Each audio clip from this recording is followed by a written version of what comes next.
Once we begin to see your kidney function improve, we'll start planning to get you home. This video will cover information you need when you leave hospital. It includes what your follow-up care will look like and the steps you can take to best look after yourself and your kidney. Please watch the whole video. If you want to re-watch a section, you can skip back to the chapters at the end.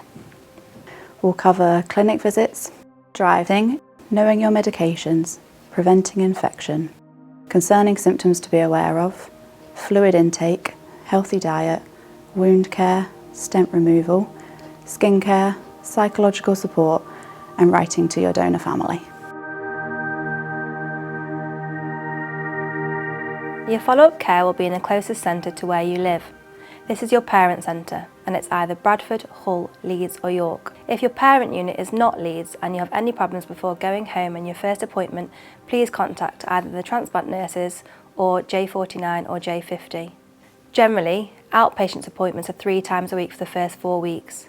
In Leeds, this is a Monday, Wednesday and Friday. Appointments are around 30 minutes. Here you'll have your weight and blood pressure checked and have your bloods taken and see either the doctor, surgeon or transplant nurse. Before leaving hospital, you'll be given the date and time for your first appointment. On all clinic visits, please don't take your tacrolimus until you've had your bloods taken. Bring your dose and a drink so you can take it straight after. It's okay to take all your other medication as normal. After the first month, your appointments become less frequent.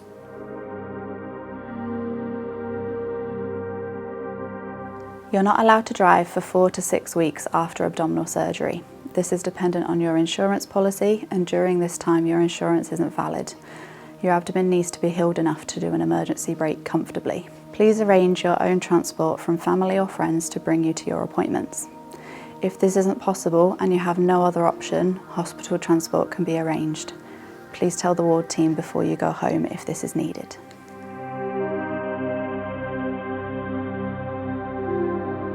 Following your transplant, there will be many changes to your medication. This will include stopping certain medications and starting you on new medication to support your new transplant. These new medications will include immunosuppressants, which will suppress your immune system to help prevent rejection. You may also be given an antibiotic, antiviral and an antifungal to help prevent any infections after transplant. The main immunosuppression started after transplant is tacrolimus.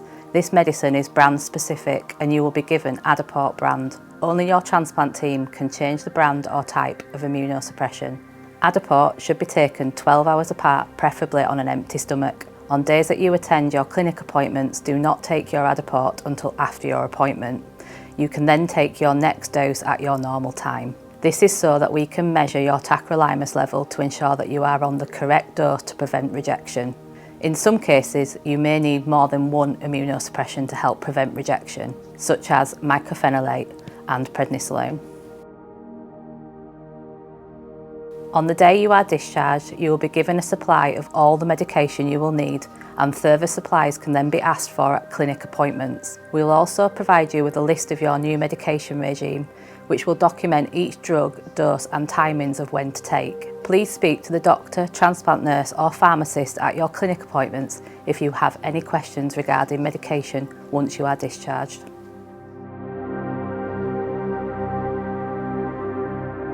For the first 3 months after your kidney transplant, you are at an increased risk of rejection.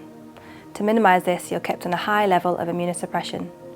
During this time, we advise: avoid crowds and busy areas, go food shopping during quiet times and wear a mask if you are able, wash your hands regularly, keep surfaces clean and dust-free, stay away from people who feel poorly, and avoid children who have been recently vaccinated.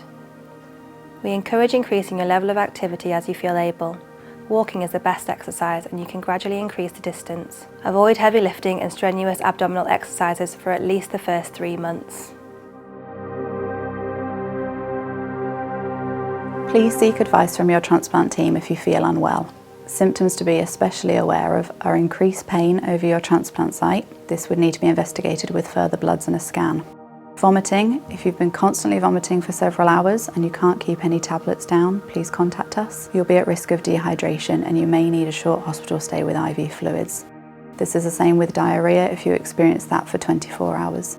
And also symptoms of a UTI. This can be a burning sensation or difficulty passing urine, smelly or cloudy urine, or a temperature of over 37.5. Staying well hydrated is key to keeping your kidney healthy. On the ward each day the doctors will have been telling you the amount you need to drink. This is often in a number of jugs. When leaving hospital, continue to drink to the last target you were given. We ask you to record your urine output. Please bring your fluid chart to your clinic visit so we can guide you on the amount to drink.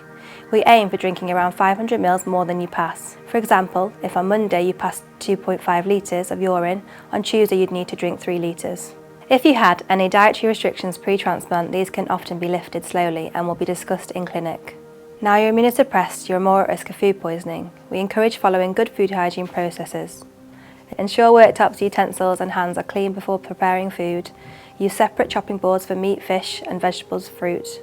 Always wash fruit, vegetables and salad items. Ensure all meat, poultry, fish and eggs are cooked thoroughly. Keep leftovers for 2 days only and ensure they are kept in a sealed container. Ensure reheated food is piping hot. Always follow manufacturer's cooking instructions. Do not eat food past its use-by date. Some foods carry a higher risk of food poisoning, so should be avoided. Raw and undercooked meat, fish, shellfish and poultry. Raw and undercooked eggs. Unpasteurised milk and unpasteurised soft and blue vein cheese. Pate, cured meats and rotisserie chickens. Slush puppies and soft serve ice cream. Reheated rice.